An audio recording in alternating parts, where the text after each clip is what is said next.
नमस्कार, स्वागत है आप सभी का। आप देख रहे हैं खबर बिहार और मैं हूं आपके साथ राहुल सिन्हा। बिहार विधानसभा चुनाव से पहले महागठबंधन की तैयारियों ने रफ्तार पकड़ ली है।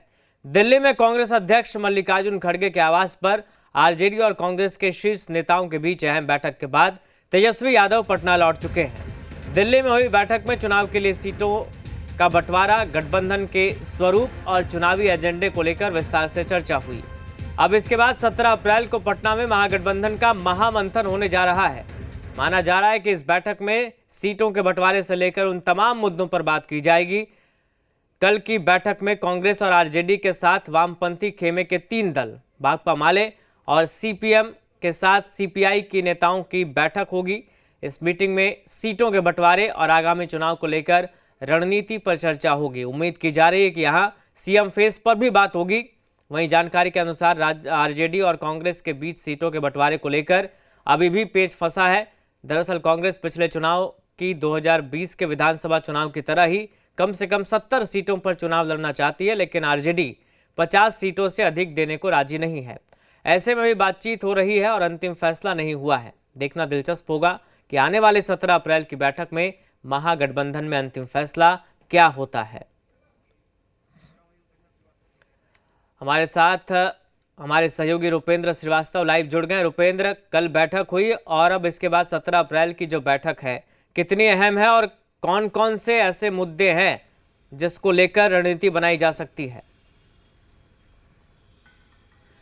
देखिए, जहाँ तक 15 अप्रैल की बैठक होती है दिल्ली में मल्लिकार्जुन खड़गे, राहुल गांधी, साथ ही बात करें तो तेजस्वी यादव, संजय यादव और मनोज झा, ये तमाम लोग वहाँ मौजूद रहते हैं और बैठक होती है। बैठक लगभग 1 घंटे चलती है और उसके बाद जो है अब 17 अप्रैल को बिहार में महत्वपूर्ण बैठक होने वाली है।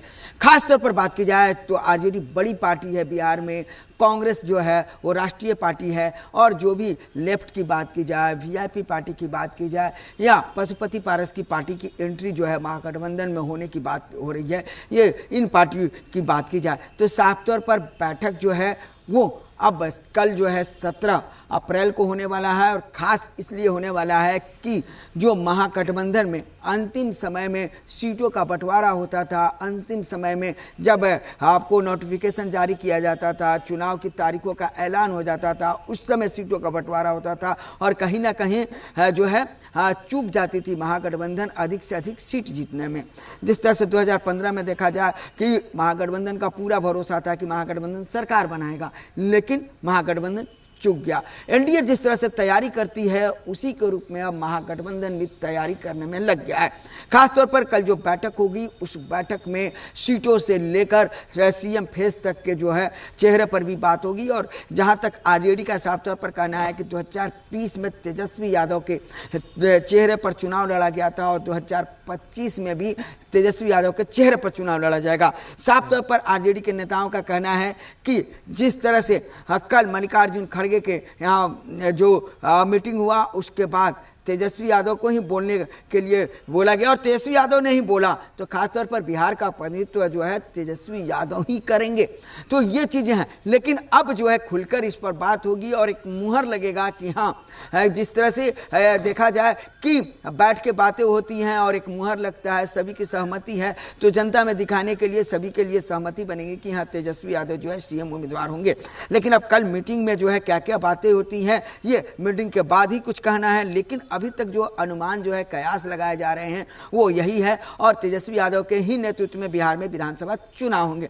साथ ही बूथ स्तर तक है हर देखा जाता है गठबंधन में कि गठबंधन में होता यूँ है कि अनेक पार्टियां रहती हैं, लेकिन उनके कार्यकर्ता जो हैं कुछ ही पार्टियों के कार्यकर्ता बूथ लेवल तक काम करते हैं, कुछ पार्टियों के कार्यकर्ता नहीं काम कर पाते हैं। जो है आपसी जो है कहीं ना कहीं मतभेद रहता है, उस मतभेद को दूर करना है। और जो है महागठबंधन क्या करेगी कि जो भी राजनीतिक पार्टियां महागठबंधन में हैं उनके निचले बूथ स्तर के कार्यकर्ताओं को भी एक साथ लाने का प्रयास करेगी, क्योंकि अभी चुनाव में जो है अभी कुछ महीने बाकी हैं और इससे पहले इन तमाम चीज़ों को दुरुस्त किया जाएगा। साथ ही तेजस्वी यादव ने 17 महीने में तेजस्वी यादव का जैसे कहना है कि भाई 17 महीने में मैंने ऐसे ऐसे किया है, जो आरजेडी भी बोलती है, तो क्या क्या कार्य किया है उसको जो है महागठबंधन के नेता जो हैं वो कहीं जनता तक पहुंचाएंगे। ये तमाम जो है योजनाएं बनेंगी। और एक बार बता दें, कोऑर्डिनेशन कमेटी पर बात बनने की हो रही है।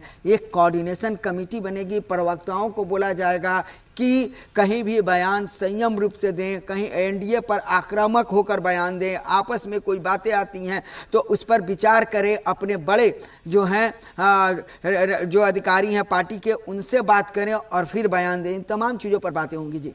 बिल्कुल रुपेंद्र, बताया जा रहा है कांग्रेस 70 सीटों की डिमांड कम से कम कर रही है। ऐसे में अगर पशुपति पारस भी अगर आते हैं, चूंकि चर्चा है कि वो महागठबंधन में आ सकते हैं, वीआईपी है, वाम दल है, तो क्या लगता है इस डिमांड को लेकर क्या चर्चा होनी है?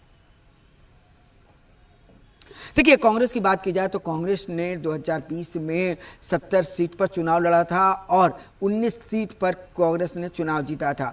कहीं ना कहीं इस प्रश्न को जो है रखा जाएगा। और अंदरूनी बात करें, अंदर की बात करें तो कल इस बात पर भी चर्चा हुई थी राहुल गांधी के सामने। तेजस्वी यादव ने साफ तौर पर कह दिया था सीट बता दें, उम्मीदवार बता दें।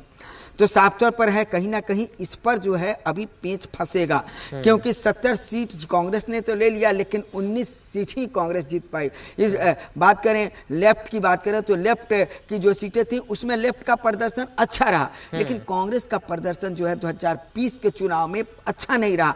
और कहीं ना कहीं जो है कांग्रेस को इस बात पर विचार करना होगा और कल की बैठक में ये होगा कि कांग्रेस कितने सीटों पर आ रही है। खासतौर पर बात की जाए वीआईपी पार्टी की, तो वीआईपी पार्टी अंत समय तक वो महागठबंधन के साथ थी, लेकिन बाद में वो एनडीए के साथ हो गई। तो वीआईपी पार्टी को भी सीटें चाहिए। मुकेश सहनी ने पहले ही घोषणा कर दिया है और लगातार उनके प्रवक्ता कहते आ रहे हैं कि 60 सीटें चाहिए। तो उसमें भी देखा जाएगा कि कितने सीट दिया जाए। लेफ्ट को भी सीट चाहिए। लेफ्ट पहले ही कह दिया है कि 50 सीटें से कम उनका नहीं होगा, 40 से 50 सीट उन्हें चाहिए। पशुपति पारस की पार्टी आएगी। पशुपति पारस ने कह दिया है कि भाई हमारा संगठन पूरे बिहार में है, हमको भी उचित सम्मान चाहिए। तो अब उचित सम्मान क्या मिल रहा है, सीटों का फॉर्मूला क्या हो रहा है, जब आला नेता बैठेंगे उसके बाद ही क्लियर हो पाएगा। जी बहुत शुक्रिया रुपेंद्र, फिलहाल आपका तमाम जानकारी के लिए शुक्रिया। तो बैठक बेहद महत्वपूर्ण है चूंकि इसमें महागठबंधन के तमाम घटक दल होंगे। कल जो बैठक हुई थी आरजेडी और कांग्रेस के बीच हुई थी और 17 अप्रैल को जो बैठक होनी है उसमें कई अहम मुद्दों पर बात होगी, सीट शेयरिंग से लेकर सीएम फेस तक। आगे बढ़ते हैं, दिल्ली में कल कांग्रेस और आरजेडी की बैठक और